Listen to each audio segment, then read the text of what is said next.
ఇదేనా మీరు కష్టపడి చేసింది? ఈ మాత్రం దానికి ఇంట్లో అందరూ కష్టపడాలా? ఫూల్ చేయడానికి నేనే దొరికానా?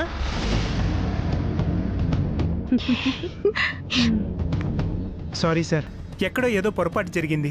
నేను మీ దగ్గర రావడమే నేను చేసిన పెద్ద పొరపాటు. అక్క, నువ్వు నిన్న బావగారు గీసిన డిజైనే తెచ్చావా? అవే తెచ్చాను వాసు. అవే తెస్తే గీసిన డిజైన్స్ ఏమైనట్టు వదినా? అంతా కలిసి నాటకాలు ఆడుతున్నారా? ఏంటమ్మా వసు, నిన్ను నమ్మి వస్తే ఇంత మోసం చేస్తారా? ఇదేనా మీ సంస్కారం? ఇదేనా మీ సంస్కృతి ఈవెంట్? ఊరికే బోర్డు పెట్టి ఆఫీస్ తెరవడం కాదు, పని చేయడం కూడా తెలిసి ఉండాలి. పేరు గొప్ప ఊరు దిబ్బ అని బాగానే బుద్ధి చెప్పారు. ఏంటి బావగారు, మీరు డిజైన్స్ గీయలేక ఆయనకి తెల్ల కాగితాలు ఇచ్చారా? అలా ఎలా చేసావురా? కాస్త కూడా బాధ్యత ఉండక్కర్లేదా? పాపం రేపు ఈయన తన కూతురు సీమంతో ఎలా చేస్తారు?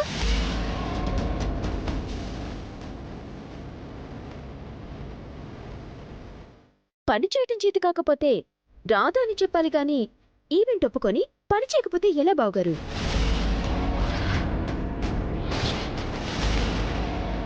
పని చేయాలంటే వాడికి పని రావాలి కదే. అప్పటికే నువ్వు చెప్తూనే ఉన్నావు, భాస్కర్ బావగారికి ఎక్స్పీరియన్స్ లేదు, చైర్మన్ సీట్లో కూర్చోబెట్టకండి అని. నేను చెప్తే ఎవరు విన్నారా ఆంటీ? నన్ను తిట్టి అంతా కలిసి భాస్కర్ బావగారికి కిరీటం పెట్టారు.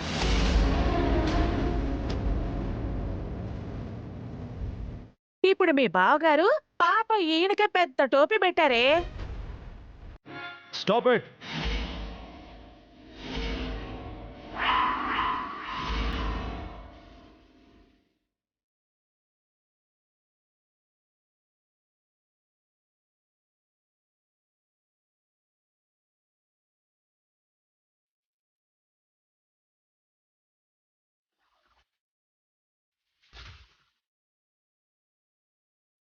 హారిక అత్తయ్య, ఇంకొక మాట భాస్కర్ అన్న ఆయన అన్నారంటే మర్యాదగా ఉండదు.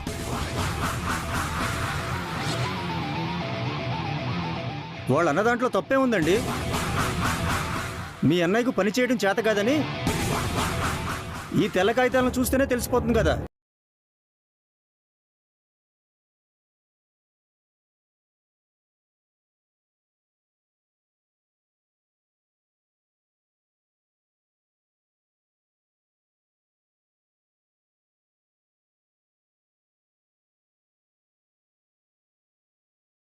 మీలాంటి వాళ్లకు ఈ ఈవెంట్ ఇచ్చినందుకు నా చెప్పుతో నేను కొట్టుకోవాలి. ఇన్నాళ్ళు మీ ఆఫీసు ఎందుకు మూతపడిందో ఇప్పుడు నాకు అర్థమైంది. జీవితంలో మళ్ళీ ఇటువైపుకు రాను. సార్, రావు గారు మీరు కూర్చోండి 1 మినిట్. ఇంకా ఎందుకండి కూర్చోవడం? వేరే ఈవెంట్ వాళ్ళని వెతుక్కుంటాను. అవసరం లేదు సార్, మీ డిజైన్స్ రెడీగా ఉన్నాయి.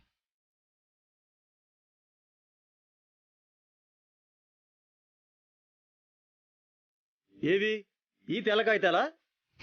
కాదు, కాస్త వెయిట్ చేయండి.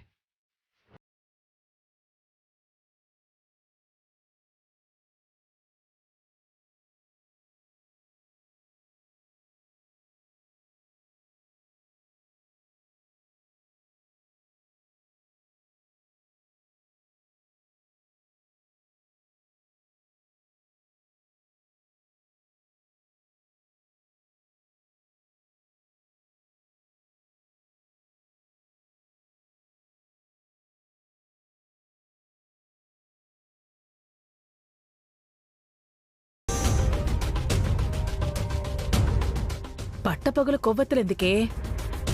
కస్టమర్కు బావగారు క్యాండిల్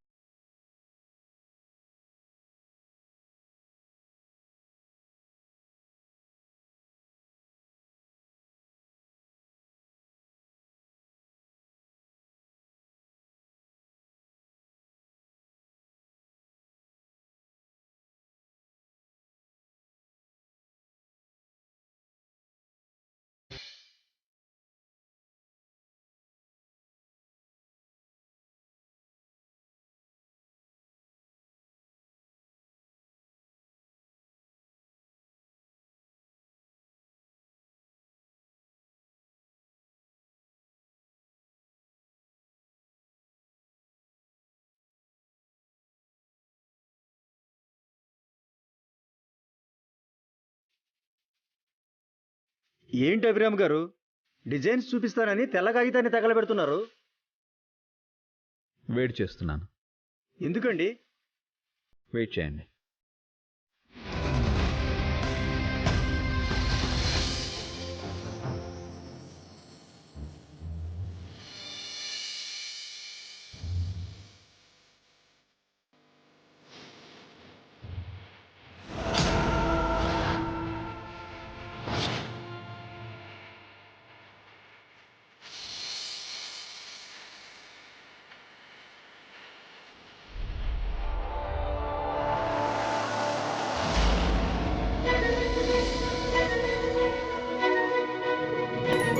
చూడండి, మా అన్నయ్య కష్టపడి గీసిన డిజైన్స్.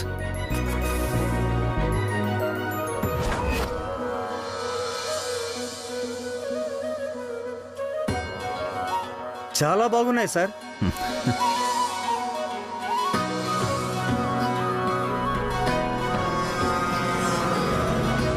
ఇప్పుడు మా అన్నయ్య ఈ డిజైన్ గురించి ఎక్స్ప్లెయిన్ చేస్తారు. అన్నయ్య, క్యారీ ఆన్. సరే అభి. గణపతి పూజతో మొదలు పెడతాం, తర్వాత మంగళ స్నానాలు.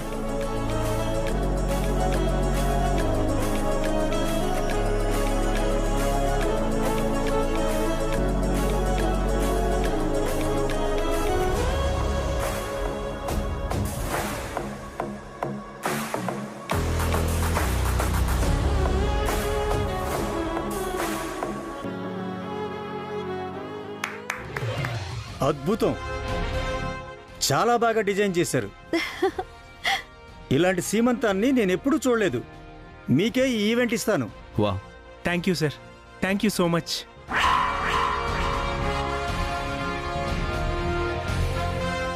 ఇదిగోండి వసు గారు, అడ్వాన్స్. వెంటనే సీమంతం పనులు ప్రారంభించండి. నాకు కాదు, మా అక్కకి ఇవ్వండి. నాకెందుకు వసు? ఇది బావగారి కష్టార్జితం అక్క, నీకే చెందాలి. ఇది అందరి కష్టార్జితం వసు, అందరం కష్టపడ్డాం. అయితే ఈ తొలి సంపాదన అఖిల్కి ఇవ్వాలి. తీసుకో అఖిల్. అయ్యో వద్దుదినా. మన ఆఫీస్ నీ చేతుల మీదుగానే స్టార్ట్ అయింది. తొలి సంపాదన నువ్వు తీసుకోవడమే న్యాయం. సార్, అఖిల్కి ఇవ్వండి. తీసుకోండి సార్.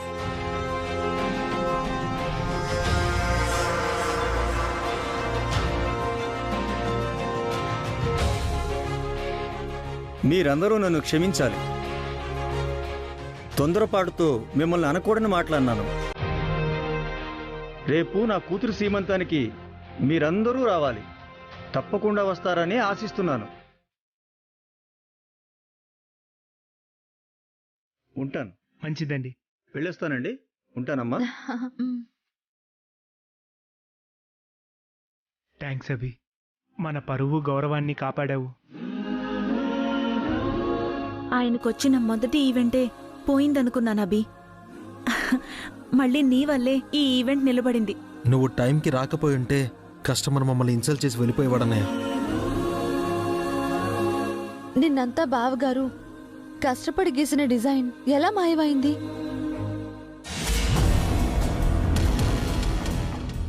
మీరు వేడి చేయగానే ఎలా ప్రత్యక్షమయ్యాయి? వెరీ సింపుల్ వసు గారు. నేను అన్నయ్య పొరపాటున పిల్లలు యూజ్ చేసే మ్యాజిక్ పెన్సిల్తో డిజైన్ గీసినట్టున్నారు. మ్యాజిక్ పెన్సిల్తో గీస్తే 18 అవర్స్ తర్వాత అవి డిసప్పేర్ అవుతాయి.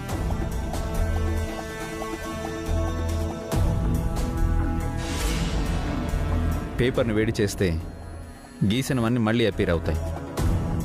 డౌట్ వచ్చి ఆ ట్రిక్ వాడాను, వర్కౌట్ అయింది.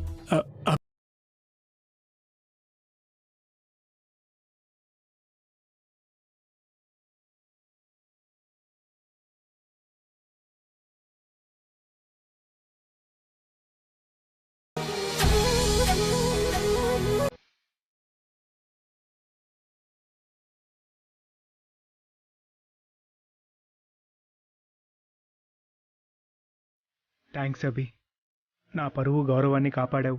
నీ పరువే కాదన్నయ్య, మన ఇంటి పరువు కూడా.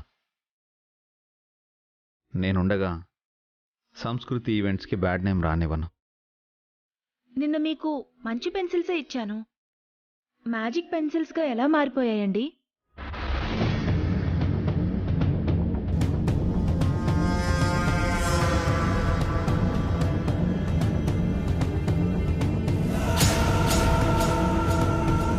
నువ్వు పొరపాటున నాకు మ్యాజిక్ పెన్సిల్స్ ఇచ్చావు పావని. అంతే అయి ఉంటుంది వదినా. అయితే తప్పంతా నాదే అన్నమాట. అభి వల్ల అంతా బయటపడ్డాం.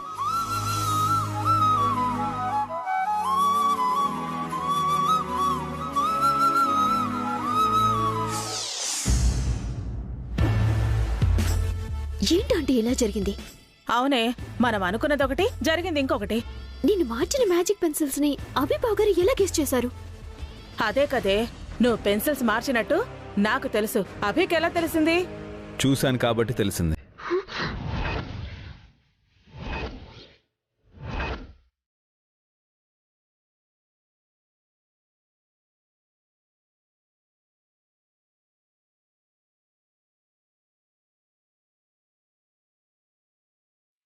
ఏం చూసావురా అభి నువ్వు? హారిక పెన్సిల్స్ మార్చడం చూశాను.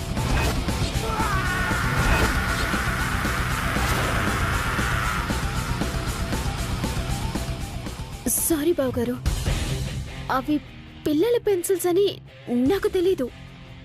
ఆ పెన్సిల్స్ అయితే డిజైన్స్ బాగా వస్తాయనేసి మార్చాను. అవునభి, భాస్కర్ గాడి మంచి కోసమే హారిక పెన్సిల్స్ మార్చింది. అవి మ్యాజిక్ పెన్సిల్స్ అని పాపం హారికకు కూడా తెలీదు. మీరెందుకు పెన్సిల్స్ మార్చారో నాకు తెలుసు. మళ్ళీ మీరు మాట మార్చాల్సిన అవసరం లేదు. సంస్కృతి ఈవెంట్స్ అంటే దానికి ఒక పేరుంది, పరువు ఉంది, గౌరవం ఉంది. వాటిని మార్చాలని చూస్తే నేను ఊరుకోను. మీరేం చేసినా భరిస్తాను, కానీ ఈ ఇంటికి, కుటుంబానికి బ్యాడ్ నేమ్ తీసుకురావాలని చూస్తే భరించను. ఇది వార్నింగ్ అనుకుంటారో ఇంకేమనుకుంటారో మీ ఇష్టం. ఇంకొకసారి దయచేసి రిపీట్ చేయకండి.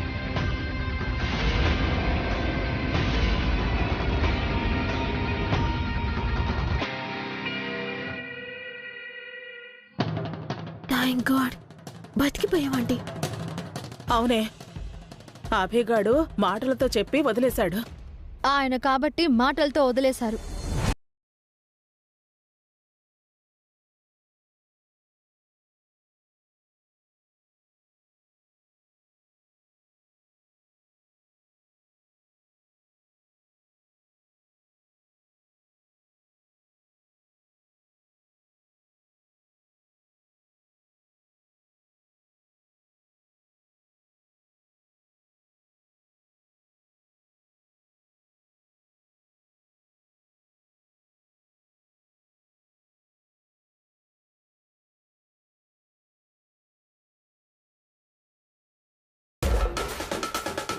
తోడ బుట్టలేదు కాబట్టి బతికిపోయాం.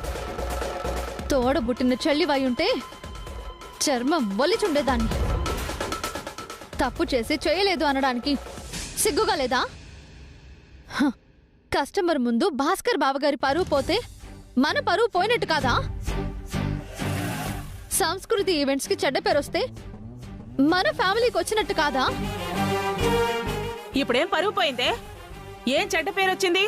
సమయానికి ఆయన చూశారు కాబట్టి సరిపోయింది. లేదంటే మీరు చేసిన చెత్త పని వల్ల మనకెంత చెడ్డ పేరు వచ్చేది. ఆ కస్టమర్ మన పరువు తీసేసేవారు కదా. అవి మ్యాజిక్ పెన్సిల్స్ అని మాకు తెలియదంటున్నాం కదా. అసలు ఆ పెన్సిల్స్ తీయాల్సిన అవసరం మీకేమొచ్చింది? ఆ పెన్సిల్స్ అయితే డిజైన్స్ బాగా వస్తాయనుకున్నాం. భాస్కర్ బావగారికి మీరు ఆల్ ది బెస్ట్ చెప్పినప్పుడే నాకు డౌట్ వచ్చింది. అప్పటికి మీ గురించి అఖిల్ అననే అన్నాడు. కుక్కతోక వంకర బుద్ధిలా మీ మైండ్ సెట్ మార్చుకోరా? ఇంట్లోనే ఉంటూ ఇంటికి శత్రువుల్లా మారతారా? అనవసరంగా నిందలు వేయకక్క. ఈ ఇంటిపై నీకెంత బాధ్యత ఉందో మాకు అంతే బాధ్యత ఉంది. బాధ్యత ఉంటే ఇలా చేస్తారా? నిన్ను కాదని భాస్కర్ బావ గారిని చైర్మన్ చేశామని మా మీద కోపం కదా, అందుకే పగబట్టి ఇలా చేసావు కదా. దీనికంత ప్లాన్ ఏం లేదు. ఆ ప్లాన్ వెనుక మీ బ్రెయిన్ కూడా ఉందని నాకు తెలుసు. అఖిల్కి ఈ విషయం తెలిసిందంటే ఈ రోజే మీ ఇద్దరిని ఇంట్లో నుంచి గెంటేస్తాడు.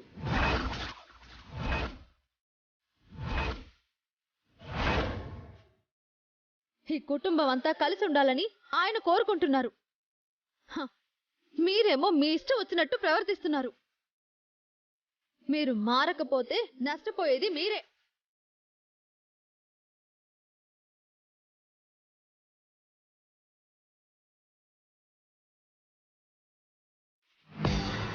ఏంటి అది అలా రెచ్చిపోతోంది? తను రెచ్చిపోతే మనం కామ్గా ఉంటామా? మనం చేయాల్సింది చేద్దాం ఆంటీ. మనల్ని ఎవ్వరు ఆపేది లేదు. ఆ,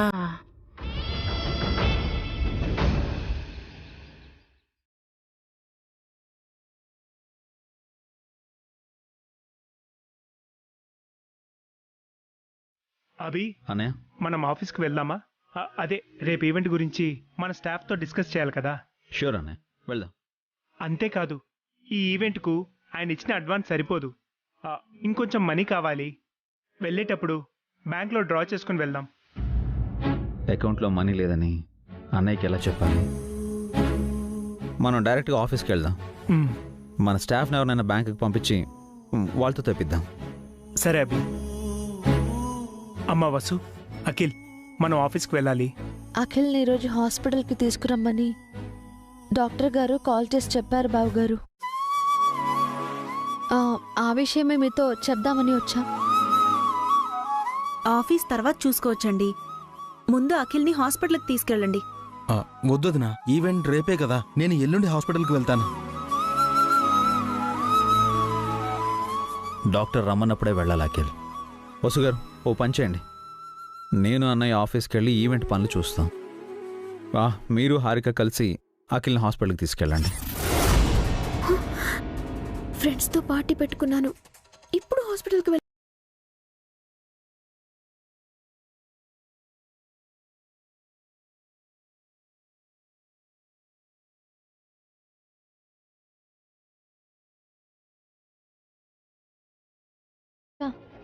రెడీ అవ్వు, హాస్పిటల్కి వెళ్దాం. అది అక్క, నాకు కాస్త స్టమక్ పెయిన్గా ఉంది. అఖిల్ని మీరు హాస్పిటల్కి తీసుకువెళ్ళండి.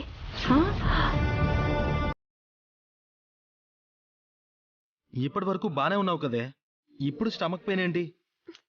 పేరు చెప్పి రావు కదా అఖిల్. నువ్వు కూడా మాతో హాస్పిటల్కి వస్తే స్టమక్ పెయిన్ చూపించుకోవచ్చు కదా. అది ఆ పెయిన్ కాదు, రెగ్యులర్గా మంత్లీ వచ్చే లేడీస్ ప్రాబ్లం.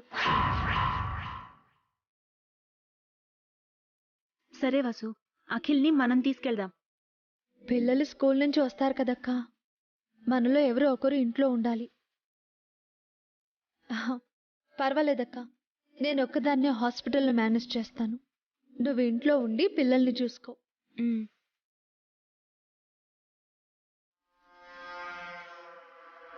మనం వెళ్దాం అఖిల్.